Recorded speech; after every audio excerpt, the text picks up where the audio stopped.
Hey everyone, hopefully you're having a good day. My name's Andy. My channel is Finding Value. Today we're going to go through Twitter, see what people are sharing on social media. I'll interject my financial opinions, generally related to three different topics: wealth building, commodities, and/or financial topics. So we're going to dive right in, take a look, see what people are sharing, and I'll share my opinions as we go through it.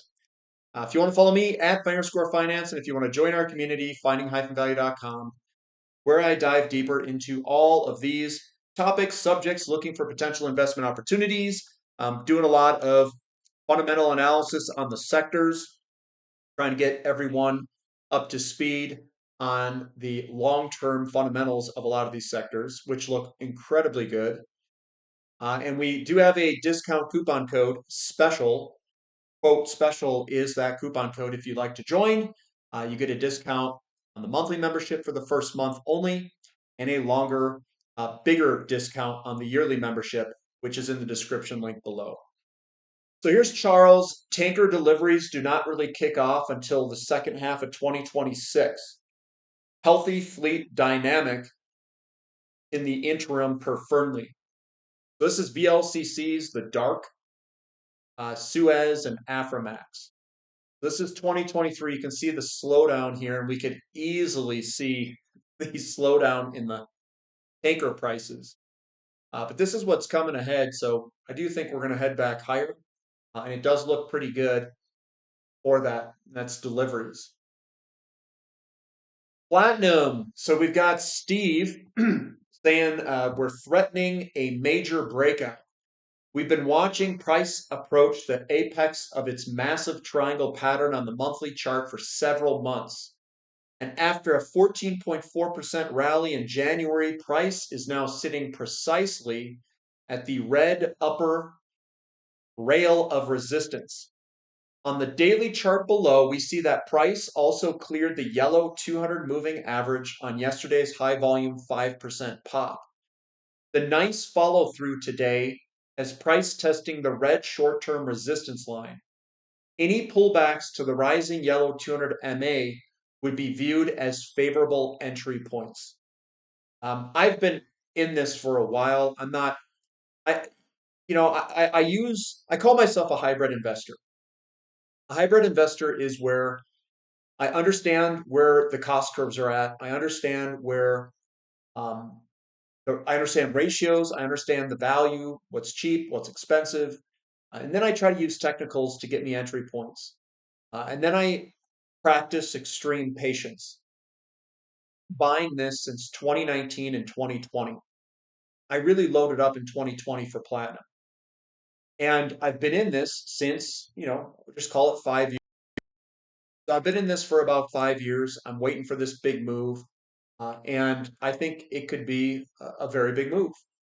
It's also a way that I store my wealth out of the system. So I'm it's one part of the portfolio where I buy undervalued assets and just sit in them. A lot of people aren't patient enough. They do not adopt that type of patience. And I bought a whole bunch of oil in 2020, September, October of 2020. There was a lot of a large alignment in the technicals and the ratios that all kind of, I'll just say, spearheaded in September, October of 2020. Falling wedges and all this stuff. Now, did I know that it was going to rip that fast? Well, I knew it had a good tailwind with all the money that was created in March of 2020, all that stimulus. So that was a pretty good setup.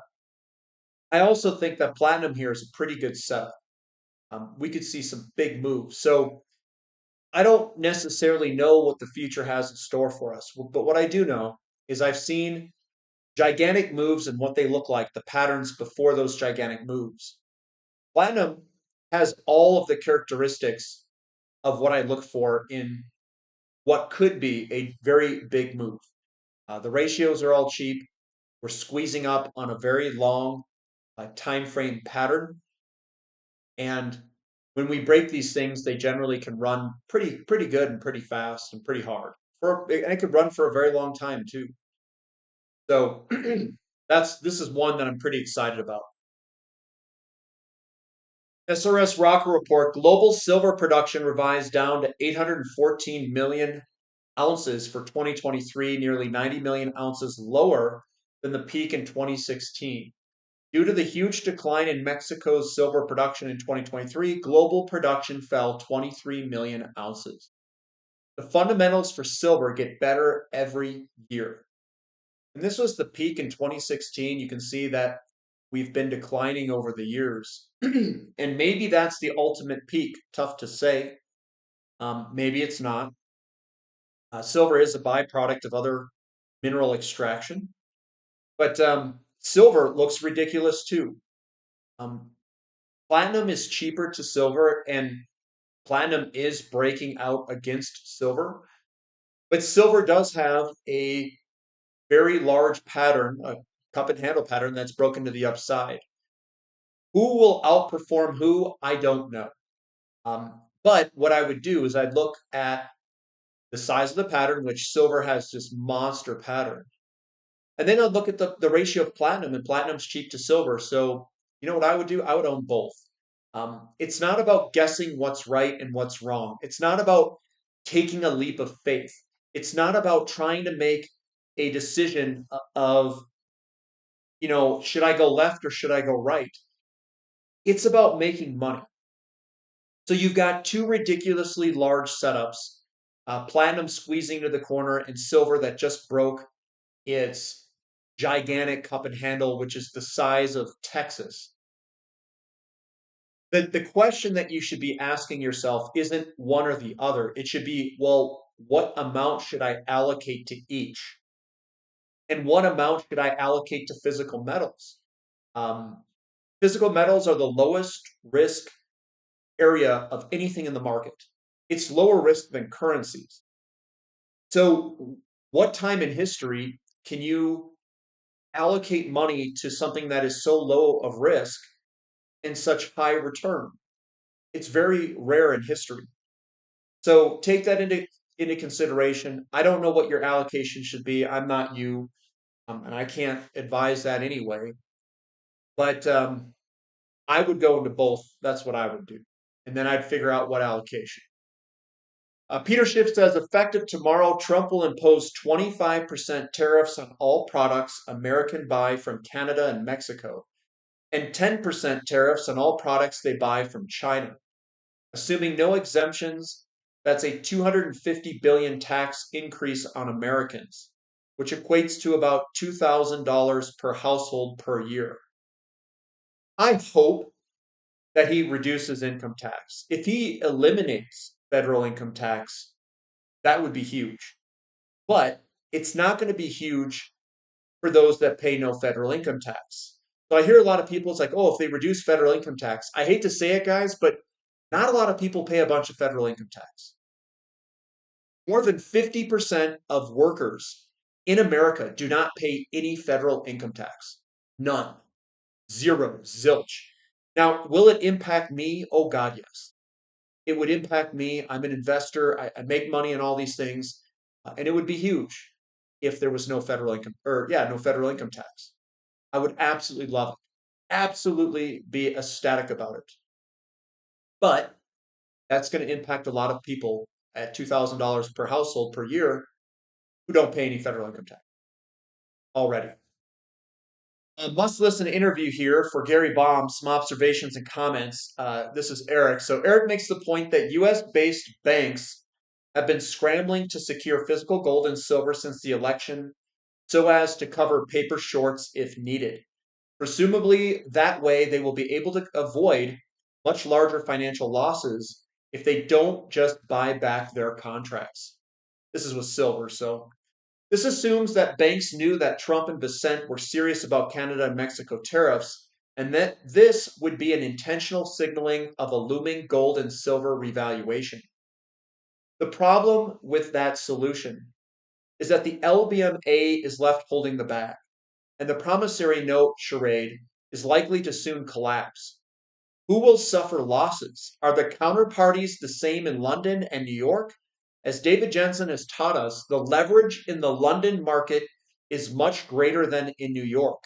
In addition, what would happen to SLV and GLD and the huge option interest outstanding. This could easily morph into a financial crisis. As some sovereigns at risk of losing part of their gold reserves through the collapse of the leasing rehypothecation schemes orchestrated by their central banks, this would be a huge scandal to say the least. Why else have so many countries insisted on repatriating and self custodying their national gold reserves in recent years? This could be problematic for miners too. Some of them run insane hedging programs, and should a gradual gold and silver revaluation occur, losses will be huge. Something which I suspect will become a much greater concern for stock pickers in the sector going forward. Both exciting and worrying times. History in the making. The end of the Keynesian experiment is coined by TF Metals is not going to be a smooth ride. So get ready for volatility here, guys. Get ready. Anas says India will become the third largest economy in the world in a few years. Imagine the energy demand and supply chain needed. One of the reasons why I'm bullish on LNG, and I should also put oil. 2025 will be the second largest energy event globally, Petroleum Minister Hardeep S. Puri. So lots of energy demand coming from India. And I would also imagine that oil would be a big driver. Eric Nettle says, remember the 2024 bearish oil narrative about surging U.S. production, loss of OPEC market share, looming price war, official data, total U.S. oil production flat for the first 11 months of 2024, and the lower 48 shale up only about 200,000 barrels a day. Beware the narrative and focus on the data. So this is U.S. lower 48 onshore oil production. The Rystad forecast has them going up. Some people say that we're going to go sideways and be peaking. I don't know who's right. I think that the growth is definitely slower, and we'll see what it looks like over time. Here is the US 48 year over year oil production growth rate, and that growth rate is declining. This has been the major driver of oil production growth has come from shale. So if this starts to decline in its growth rate, we need to grow from other areas in the world to keep up with oil demand. And that is what I'm betting on. I am betting that the shale oil is not going to be able to keep up with the growth rate of demand. That is what I'm betting on. Smart real estate bets. Pretty smart guy. I like this guy. How critical getting our housing shortage corrected is to reining in future threats of inflation. According to Google AI, 50 to 75% building a home is anchored in labor and lumber costs. Driving those up will limit supply expansion. He says higher interest rates have the same effect, but they also cool housing demand by limiting job growth. The negative impacts on supply are an unintended effect of rate hikes, which have constructive impacts in combating inflation, which is why they are initiated. I agree with it. North Star, the New York Composite NYSE is now, it has a confirmed breakdown versus gold. Capital rotation is in progress. So we've got a confirmed breakdown, and I'm sure he's using the monthly close on December or in January here. And it's a breakdown is confirmed since we closed below the support line. This thing is in a capital rotation event where gold is outperforming the New York Composite Stock Index. What does that mean? It means that we could be at the beginning of a very big move of commodities and precious metals, and an underperformance in other sectors like Russell 2000, NASDAQ, and S&P 500. Z4 Energy says there is no path to drill baby drill at current oil and gas strips or pricing. Jacob King, he says Satoshi created Bitcoin P2P payment system to disintermediate banks. Now, transactions are slow and expensive. BTC is held on centralized scam exchanges. ETFs let Wall Street control the supply. Price is dependent on centralized stablecoins. And maxis cheer for banksters to join the bubble. So much for the revolution. I agree with that. Panic buying in gold is accelerating. Expect a $100 to $200 re-rate higher within a few days. We'll cover the key levels to watch in this weekend Substack Metals report. Northstar says tech stocks are breaking down versus gold, part of the capital rotation process. So again, Microsoft here versus gold, and we've got a confirmed breakdown. I think this is confirmed. Massive tech bull market started in the 93 all the way to the peak of about 99, 2000. There's the breakdown. Massive gold bull market. This is also when commodities just absolutely ripped. We had a bottom. You can draw a downtrend line, bottom. I see this pattern here, this like move up in here. It's in a lot of oil stocks right now. We're ready to go. Big move here for tech outperformance. And then again, we are starting to break down here where we're going to get a big commodity bull market as expected. That's what I um, was thinking was going to occur. I positioned a lot of my money at the bottom of 2020, and I've been buying ever since. I think we're at the beginning of this move. So a lot of people, what they do is they look at the day-to-day price movements and they get scared for those day-to-day price movements. This is the big picture view, guys. We're just starting the move. And this move, guys, I saw the back half of this move. I saw it from about here, somewhere over here. I saw this move on the tail end. There were companies that went massively higher during that time frame in oil, nat gas. I watched a little bit of like one uranium stock. It was Camco that I was watching, CCJ. I watched um, some of the fertilizers. The fertilizer company I was watching doesn't exist anymore. It was bought out by CF Industries. Um, I think it was Terra Nitrogen is the one that I was I can't remember the ticker symbol, but Terra Nitrogen was the company that I was watching back then. Some of these things they ripped, guys. I'm talking about they did like 10 bag in a heartbeat. I was like, oh my God, this is ridiculous. Of course, that those were burned into my mind, and I'm ready for this. I'm ready. I bought the bottom of 2020. I've been adding ever since. Um, really trying to position as much as I can for this move that we are in. It's coming here. This is going to be the super cycle. We are at the beginning. The super cycle started at the bottom of 2020, in my opinion. This is a double top, and then we are going to absolutely rip. Oil's going higher, a lot higher. I just had to share that because it's true. Eric Nuttall says the Albertan oil and gas sector is the lifeblood of the Canadian economy. Recent events should be a wake-up call for all Canadians to this reality, with more oil pipelines accessing both coasts. We would never be threatened like this again. Remember, Alberta, there's that oil where they're getting a lot of their, I don't know, taxes, royalties, whatever this is here. Rock bottom entries. Palladium has locked in a cycle low at a 14-year support. You might not see a better entry in your lifetime for Palladium. It does look pretty good. So yeah, I agree with that. Grady says, yesterday, gold made a new all-time high. In a raging resumed bull, surprises come to the upside. And what he has here, the third bull move, which will kill the present global monetary system, the largest three drives up move I've ever seen. And obviously, the first move is the first bull move after Nixon ended the gold standard in 1971, done by the people behind Nixon to be more correct.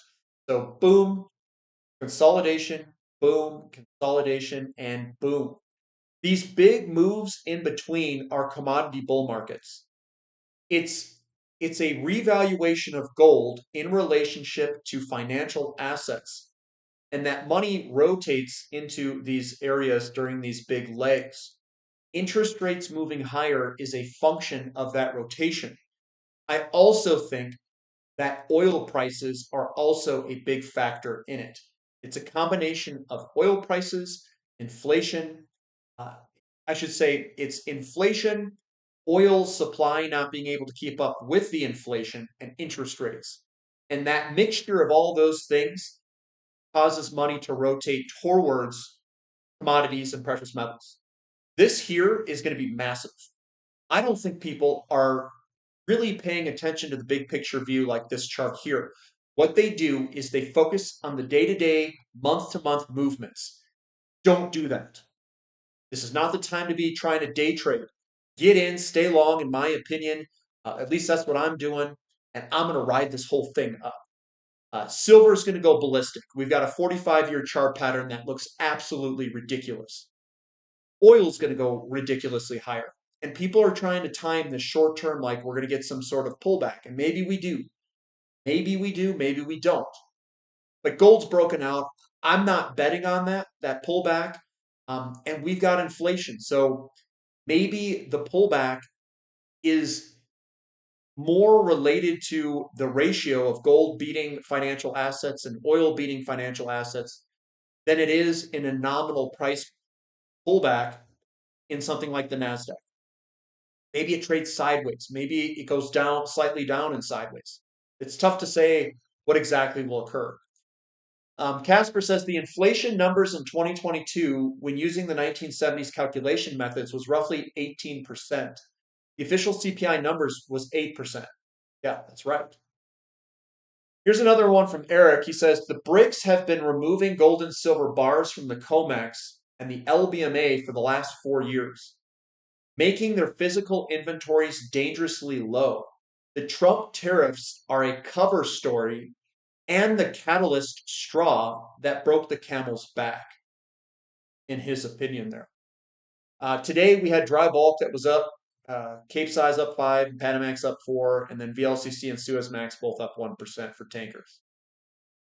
Silver Puppy says, my wife put $25,000 in a high interest savings account. She just got a check for about $1,200 for interest. I bought $80,000 in gold coins that are now worth $165,000.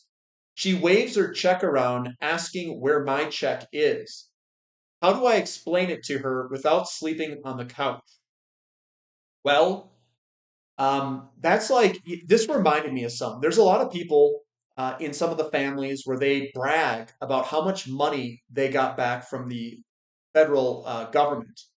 And then I asked them, I say, well, what do you put for how many deductions you have? And they're like, oh, I put 0. I'm like, you just gave a loan to the government this entire year and you just got your money back. Like, what's so cool about that? I'm like, why don't you better manage your taxes putting in there versus giving them all your money up front? And I don't say anything. I just stay out of it. I'm like, whatever, I'll stay out of this. I'm not going to tell them anything. But that's kind of what came to my mind here. I read this. It's like, you know what? Don't say anything. Just be like, yeah, you're so awesome. You don't even look at what the inflation rate is versus your interest rate that you're getting paid in your high interest savings account. If the inflation rate is greater than your interest rate, the $1,200 will not actually account for the loss of purchasing power. We can go over that during a Q&A. I'll show you net present value calculations and how it works so everyone better understands this. Where I learned net present value calculations was basically in an economic class for break-even points on big projects. So I would do capital appropriation requests. And I'd get these people at work, they'd be like, Andy, run the numbers here. We want to put this like paint booth in. And like, I'm like, to save what? We have one just over here. Like, you're just saving a little bit of distance. There's no way that I can cost justify this. And they're like, just run the numbers. So I run the numbers, and it was like 1,000 years or a 50. It'd be over 1,000 years for a break-even point. And I'm like, it's totally not worth it to do it. You need engineers. Because paint is also needs to be NADCAP compliant. There's all these other compliance things. It's like, you guys are idiots for even asking and wasting my time. So a lot of this kind of just reminded me when I was reading this. But yeah, we've got a Saturday question and answer session coming up, which is today, 7 a.m. Mountain Time. That's when I release these videos too. We'll be talking about probably natural gas fundamentals from a presentation, some oil fundamentals, offshore fundamentals too. Maybe we'll go into net present value calculation if you guys are interested. I think someone is, so we'll probably go through that and I'll show you how to do it, what it looks like.